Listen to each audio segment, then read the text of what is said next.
Welcome to Hooked on Wooden Boats weekly podcast episode number 197.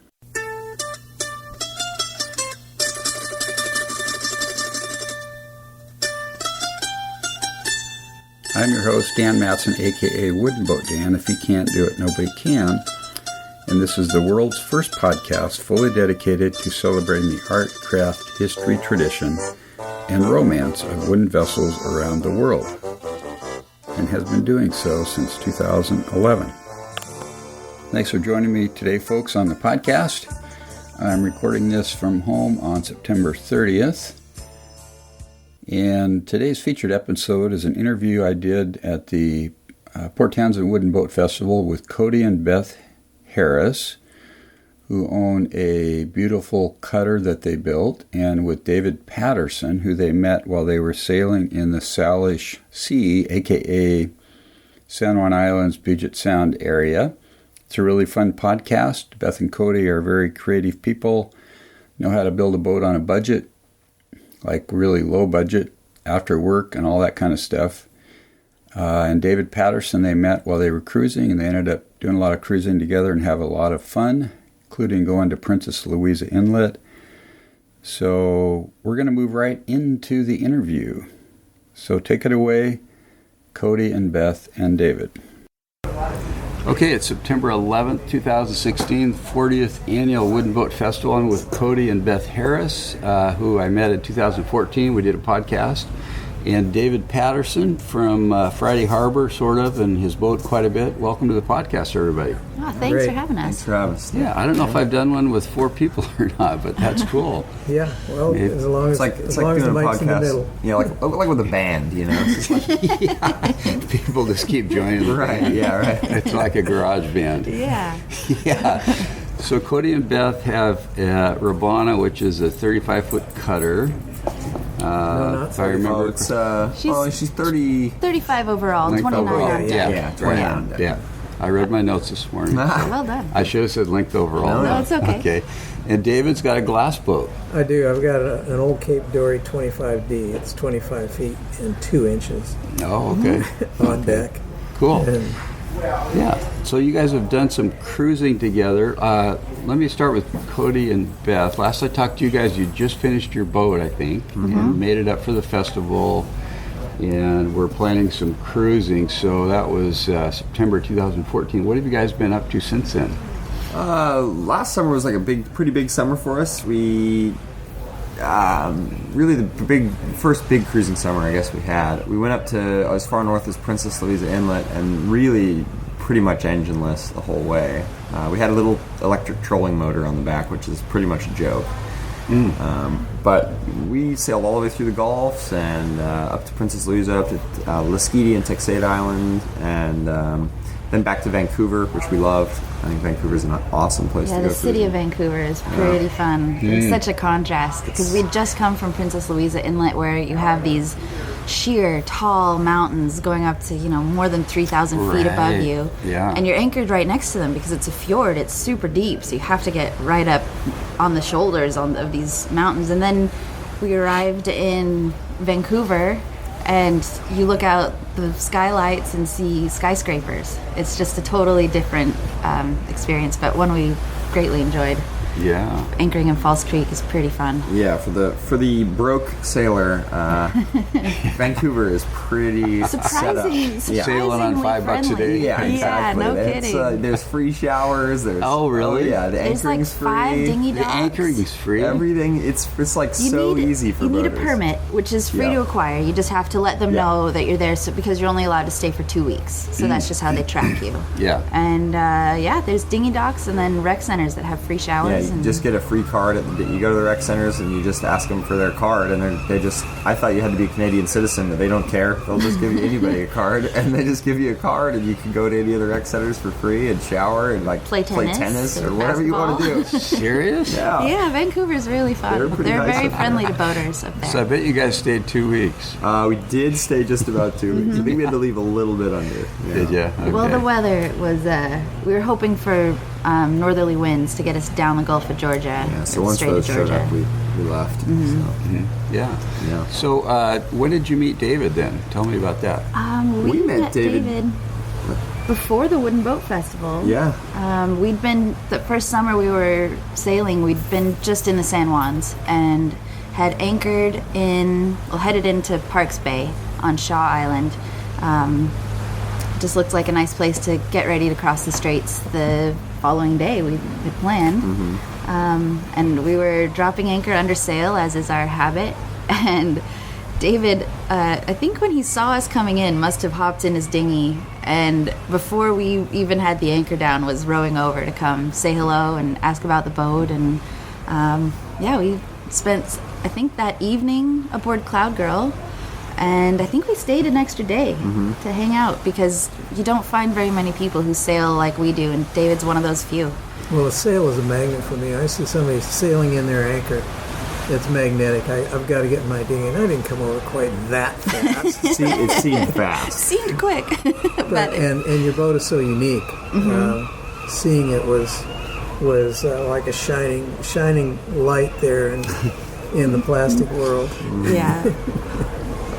Yeah. So was that like late in the summer last year? No, It was late in the summer. We were on our way back south to Port Townsend for the festival. Yeah. So. You could fool me. I'm in a timeless state when I'm on board. Yeah. The only months I haven't been here, December and January, and I have to write down the date and the day of the week, or I don't know where I am in time. It's easy to do on board a boat. So did you guys do some cruising together this year then? Last summer. Last summer you did. Okay. Yeah, and we didn't make our trips at the same time. Well, it was sort of together but apart. We had talked about it. We didn't actually cruise together. We just ended up doing the same route, and we were sort of in communication. Egging each other on. Yeah, during the whole thing, because it was sort of a big deal for us to sail into Princess Louisa without an engine, because it's kind of, you have the Malibu Rapids to deal with. And so it was interesting to hear it from both perspectives. But no, we weren't actually together sailing, but I feel like we were together in spirit. Very much so. Yeah. Yes. Very much so. And when I found out you were going to go up Jarvis Inlet to Princess Louisa and Chatterbox Falls, I was like, I gotta get up here and scout this out for them. Yeah. Try it out. Yeah. So you got there first? Yeah, I was sailing that year without an engine. My engine had an insoluble problem, which turned out to simply be the oil seal in the water pump. But I was using a dinghy as a yawl boat, and with a little Honda 2.3 on that, and I would just, when I needed it, I would set it up as a tug on the hip, and I could get going 3.5 knots easily in my little boat, and I made several passages. My stats for that cruise were only 5% engine use. Wow. And going up and down Jarvis Inlet is a sailing challenge. It's easier to get in than it is to get out at the time of year I was there. But yeah, I went ahead of them and blew through Malibu Rapids in force 4, gusting force 5, and was glad to have it, with a couple knots of currents against me, because I didn't want to blow down the reach, Queen's Reach that is, to an anchorage that I knew nothing about. It was really beautiful up there and really satisfying to sail. It took me 4 days to beat out, but that's just, that's life with the wind. Yeah. And rewarding in its own right. Well, yeah, sure. And very tiring. Yeah. So what were some of the highlights of your cruise last year? Or tell me about your talk yesterday. What did you guys talk about? Yesterday we talked about Princess Louisa going up there. Yeah. That's probably the highlight for us, was getting up there. I think that place is just magical. And Yeah, and as everyone should go check it out, I think, if you're going to sail in the Northwest. and while we were building Rabannah, we found out about Princess Louisa. And we're rock climbers as well, and so there's huge granite monoliths up there that haven't been climbed. Oh, really? So that was fueling our imagination, and Yeah. so to arrive in a place we've been dreaming about for so long was pretty rewarding. I To think... get there under sail was pretty cool too. Yeah, I went and looked at the cliffs. From a climbing standpoint, they're Challenging. okay. They're not the best. It's not like Yosemite, or anything great. Okay. But Yeah. I think I might return next year for a little expedition style climbing trip up into Princess Louisa. We'll see. Yeah. So did you do some climbing while you were We there? didn't do any We climbing while I was didn't, there. I no. was just kind of scouting things out. Oh, okay. But there's someone else has done a route up there, not finished a route, but they started a route up there. They call it the PLI Trail for Princess Louisa Inlet or a pretty large investment because it takes so long to get Hard there. to get up there. Oh, really? Yeah. First, you have to have a boat, and then Yeah. Or enough money for a seaplane or to charter a boat. yeah. It's challenging. But So- for us, we've got the boat. So, Yeah. I think though that being in Princess Louisa Inlet was a huge highlight in Vancouver. I can't say enough about it. I think it's great. It's a great contrast to the other cruising you'll find up there. You know, you can go from all these secluded places, and then you can go hang out in the city for free, and you're like right in the middle of town. You know. yeah. If you can resist the temptation of all the city has to offer, you can be there for pretty cheaply. That's true. Yeah. Yeah. So they have a festival up there, don't they, like in June or July or something? I'm not sure. I'm sure if they Vancouver? do. Yeah. I know Victoria has a wooden boat festival. Right. just before this. Just before this Yeah. one, yeah. Yeah. But I'm not sure about Vancouver. Yeah.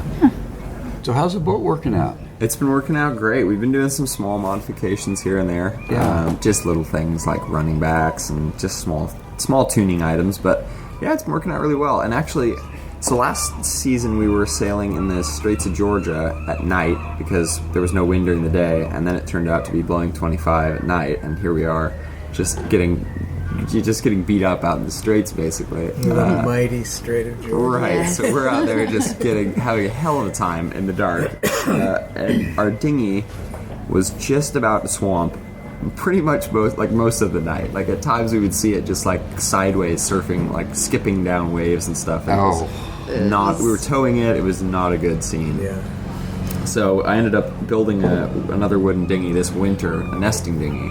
Oh. Not far from the PT-11. That's kind of like I think that's the gold standard for the nesting dinghy. And I couldn't afford to build a PT-11, so I built a B&B. It's a company called B&B Yacht Designs out of North Carolina.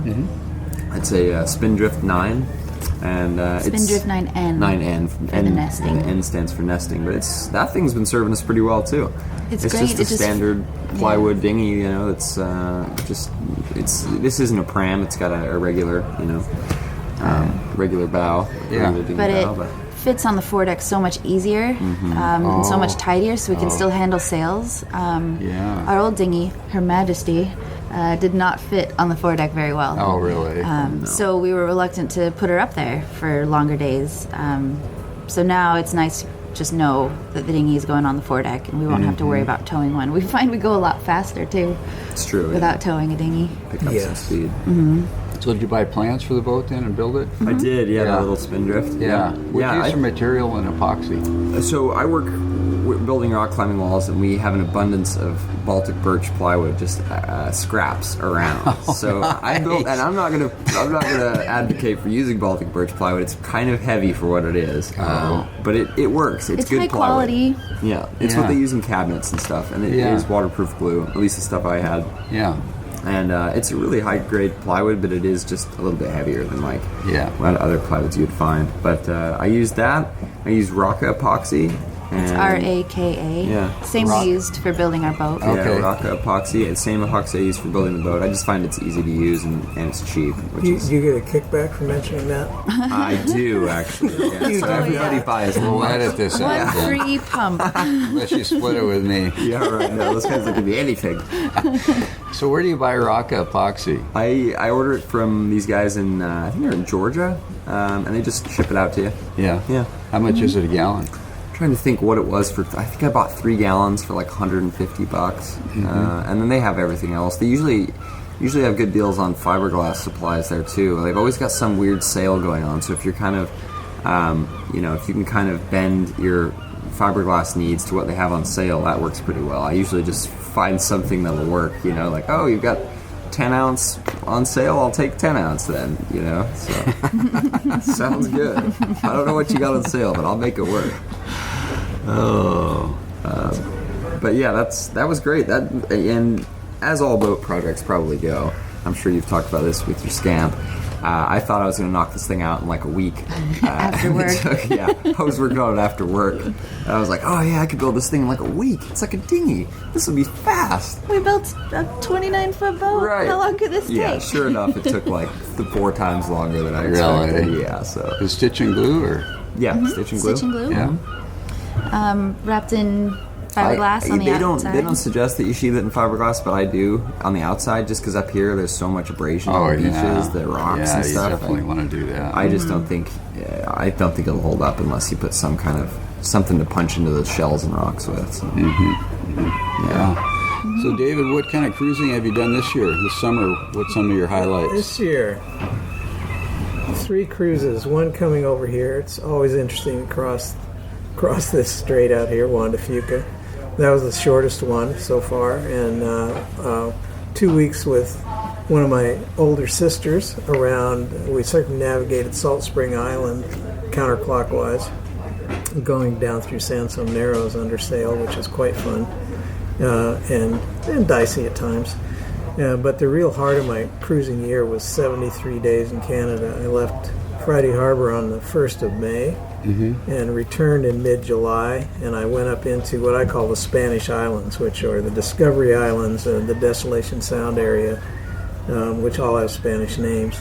And there, the heart of that cruise was going through Hoskin Channel, Okeechobee Channel, and up Discovery Passage to Chatham Point, all under sail. And that included Beasley Passage, which is commonly called Surge Narrows, which was easy. Wing and wing, go through on the slack and, suffer the thunderstorm on the other side. But the real high point was going through the upper rapids of Sansom Narrow under sail.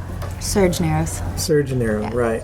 Thank you very much. No worries. Yeah, the upper rapids of Surge Narrow under sail, and that was a very pleasing event. One of those where you not only feel good about the challenge that you met, you feel good about not having drowned. That kind of sailing. It was really fun. So did you tack through, or how did you get through? My track looks like a tangle of baling wire in 3 places. So I hung out of the wind and the current. The current there is 9 knots. It's really dramatic. Wow. I hung out of the current and the wind in one place, and then I went up a little farther, did the same thing, and then I went up and had to beat past a little point. And finally the tide changed for me. It was my first time through, so I was being careful. And I tacked through and missed the tugboat, the big Island Chieftain tug that was on its way through, and got through. And the upper rapids of Surge Narrows has a wall of water at high tide, spring tide, that's as high as this picnic table. It's just like a barrier right across. Really? It's very interesting. Well worth researching. If you're looking for a sailing challenge, you'll definitely find one there. And not just the challenge of handling your boat, the challenge of figuring out your timing and the currents and the traffic and the time of day and crew condition and all of that stuff. You go through at slack tide, or? Well, I wanted to go through at slack tide, and the tide is reversed up there in the Discovery Islands. That is to say, the flood comes south instead of north as it does here, because it's coming in through Johnstone Strait. So I was on the north running ebb. I wanted to be, but I had to go out before the flood so I could catch that change. And I'm not sure whether it would be better to go at the end of the ebb or not, but probably not, because the currents on the other side of the upper rapids are genuinely gnarly. It's really hard to get around up in there by sail. People go through there all the time with a powerful engine, but under sail alone, it's I call it a notch in my tiller. And that's we're all agreed that that's one of the most fun parts of sailing is notches in the tiller. Yeah, you were doing that by yourself, right? Well, yeah, there was nobody that wanted to go with me. Yeah. For more reasons than just the dangers of the perils of the sea. You're not supposed to bring that up. Right. It didn't have anything to do with free showers. with this boat or where you were going. My boat's old and rough, but it's serviceable. Yeah. Is it a sloop rig? Yeah, of course. Sloop and a roller furler. And it's amazing how fast I can reef that main. I can reef that main in just really? moments. Oh, yeah. How many reef points do you have? I've got 2. Yeah. But what I'm referring to is how excited you are when you're under threat. You can do things really quickly. Not necessarily the speed at which the boat is set up, but the speed at which you move. I have an easier time on that particular boat, and small boats in general.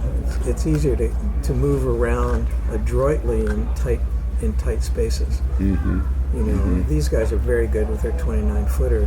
Oh, but there's two of us. And there are two of you. Mm-hmm. The hard part with having a small boat is when you get out in the Strait of Georgia, or my nemesis is Malaspina Strait up there by Pender Harbor. That always beats me up. Swamps my dinghy, does all kinds of stuff. Having a dinghy on deck is good. I've got one this year. It's a 7-foot, 7-inch Cape Dory dinghy, and it will fit on my deck, and I can cross a strait with it on deck, and it really helps, actually. So when you swamp a dinghy, that must be a real pain. Well, you're pulling an anchor unless you stop and do something, right? David's got more experience in this than we do. We haven't actually swamped ours. We've just been close. David's pretty much swamped his. I swamped it twice. Not completely under, but nearly under. And again, it's amazing how fast you can pump when you're drifting along Texada and the wind is pushing you towards the rocks, and you've got to do something with that dinghy, and you're definitely not going to pull it up and empty it. So what do you do? Well, you bail it. And do you just lean over the side of your boat? Absolutely, lean over this, bring it alongside, lean over, pump like mad until I'm satisfied that it's going to float for a while. And I don't have that dinghy anymore. It had low sides. It would take water. It was a dinghy built in Wisconsin back in the early 80s, and it wasn't for this strait. Definitely was not for these straits out here. But yeah, you just got it emptied out somehow. You can pull up the bow and slosh some water out, but it's hard to get it up high, and it's heavy. Yeah. If you're single-handing, you've also got to manage the boat. Blah-de-blah. 18 pounds per gallon of water or whatever it is. Heavy. Water's heavy. Sure An 8-foot dinghy can hold a lot. Yeah. But that's a minor thing, really. Luckily enough around here, I feel like you just said, the conditions often are not that extreme, and we can usually keep the water out, hopefully. Yeah, if you get caught out. Towing a dinghy is a little bit of an art here, because people have different opinions about how to do it. Bring it up close. If you're running in front of a following sea, then you've got your dinghy pecking at your stern like an angry bird. If it's up close, if you put it too far back, it slews around sideways, and it'll take water over the side. If you do a drag, some kind of a line out behind a drag, then you've got the problem of recovering it. A warp, basically it's a warp. It's usually just your painter or some long painter. A British sailor wrote once that they used to do a drag painter at the bow. So they had the painter to the dinghy, then they had a drag painter that would go down from the bow, and when the boat slowed down, then that would hold this back and it would tuck into the wave so much. They did that for the English Channel, I read. Anyway, we're getting way off topic here. No, it's all part of boating. Yeah. It's all good stuff. Something to try. So painter is a line for pulling the dinghy. Is that what it's called? The painter is the line, I'm sure. It refers to using a dinghy to paint the side of the boat. But it's the bow line of the dinghy. Yeah. Usually, and you can have a stern line if you want to come alongside a dock with your dinghy. Yeah. They vary in length. Some people have 100-foot painter that they tow with, and the boat is way back there. You're not even sure it's connected. It's way back there. And other people will, have a 12-foot line, which is too short for me. I have about 30 feet, 25, 30 feet. Yeah. So what do you guys, Beth and Cody, what are your plans for next summer cruising? Yeah, what are your plans? What are our plans? Good question. I think we're going to try and split the summer, and we're going to sail in the early season, maybe like May, June, and try and get up north, maybe to like the Gulf Island area, and then we're going to leave the boat. We've got a little climbers festival we're going to try and make it back to in Wyoming for a couple weeks, and then we'll come back to the boat. I'm hoping, if all goes well, we're going to go back into Princess Louisa with a crew of rock climbers, maybe, and try and put some effort into these towering, granite walls that are up in Princess Louisa. So Hopefully at the Climbers Festival we can round up some get some recruits. climbers. Some people that have some free time that could sail up in there. And See, before you can climb it, you've got to install your. I don't know what's all the technical stuff. Oh yeah, there's lots of so technical stuff. But hopefully we're looking to find some cracks. If there's cracks in the rock, which there probably is up in this area, this granite is known for having cracks in the rock, then we don't need too much extensive gear. I mean, we have a lot of gear, but nothing we have to leave behind. We're not drive drilling. in. Yeah, whatever. we have all sorts of cams and things that fit inside the cracks. like a cam cleat on a boat, but they They're in work in reverse. opposition, so they're forcing out, and you can cam them into the crack, so they'll arrest to fall, and then you can Climbers friends. remove them. Yeah, friends is. Or you can remove them too. Huh? Yeah. Yeah. There may be some drilling of some bolts up there too. We'll see. We'll just have to see. The Who article knows? we read about the folks who tried the route before said the rock was almost too good and it was hard to find cracks. Yeah, so so that may be part of the challenge. That's part of the issue, and just the issue of being way back there. You're way out in the wilderness. It is sort of more expedition feeling than going climbing in somewhere locally or even Yosemite Or somewhere where you have a car to. Yeah, So it takes you a while to get. You got to hike it out takes there, like. well, yeah, and the hike's kind of intense. The hike is really bushy and hard to get to the wow. wall, so that's going to take some work. And just sailing in there takes a while too. It's probably take us 2 days to get in and at least 2 days to get out. 45 miles from Pender Harbor up into along the reaches or up Agamemnon Channel through the reaches and into the inlet. It's Wow. There's no roads in there. quite remote. Zero. So You just can't get there by wheel. Yeah. Is Malibu Camp still there? it is. Yeah. That place looks great. I was there in like 1971. Did you go to the camp? Really? No, we went up there on our power boat with yeah. my folks. I was in high school, and we made it up to Princess Louisa, and it was just amazing. Yeah, it's One of those great. places that doesn't leave you. Yeah. We were talking to one of the festival organizers, and she said every time she's made a trip up there and she's leaving, she's already wondering when can I come back? When can I? That must be ace. That would Exactly. be nice. There you go. Yeah, when you mention Princess Louisa to somebody, their eyes kind of glaze, that's been there, their eyes kind of glaze over, and you can just see them going through the slideshow of what Yeah, they right. saw. Yeah, pretty amazing. So can you just go? This is rock climbing. We should do a rock climbing Well, there you podcast. go. Maybe, yeah. Can you just go out in the woods and start drilling holes and stuff? Yeah, I Does mean, anybody care? There are places that care. Yosemite National Park, they don't have rules there that say you can't put bolts in, but there is kind of like a code of conduct that's Yeah. associated. Most climbers, there is this very strong ethic there, and people Yeah. do debate day and night what you're allowed to do. And it what just you're not allowed varies to do. from area to area. Yeah, in Las Vegas, there's a really famous place called Red Rocks outside of Las Vegas, an excellent climbing area, and they have a bolt ban in effect so that no one can put bolts in. So you can use, it's called traditional You gear. can use cams and all these sorts of things that go in the cracks that you can remove, but you can't be drilling holes into the rock permanently. Yeah. To relate this to sailing, all around the Northwest are either old logging eye bolts or modern ones put in by yacht clubs, for example, where boats come into a popular but small anchorage. They'll drop an anchor at the front of the bow, and they'll pull themselves back on a stern line using those eye bolts in the rocks. Sure. And they started with the logging. A logging boom had to be secured somehow, and they would do that. They would just drill a hole in the rock, pound in a soft iron ring, and use that. And they're all over the Northwest, and everybody's grateful to find them. Mm-hmm. Nobody's upset that there happens to be an eye bolt in a big boulder at Princess Right. Louisa. They go, "Oh, good, we can use that." Yeah. Yeah, that's a good parallel. The sort of the comparison between anchoring a boat and anchoring yourself to the wall is very similar. An anchor you can throw down and leave, and nothing. You don't leave anything behind. I guess putting bolts in the rock is more like a mooring ball. So A little more permanent. yeah, it's more permanent. permanent. It's Yeah. there for others to use generally. So Some places they're all painted yellow and red, so you Yeah. can spot them on the shore.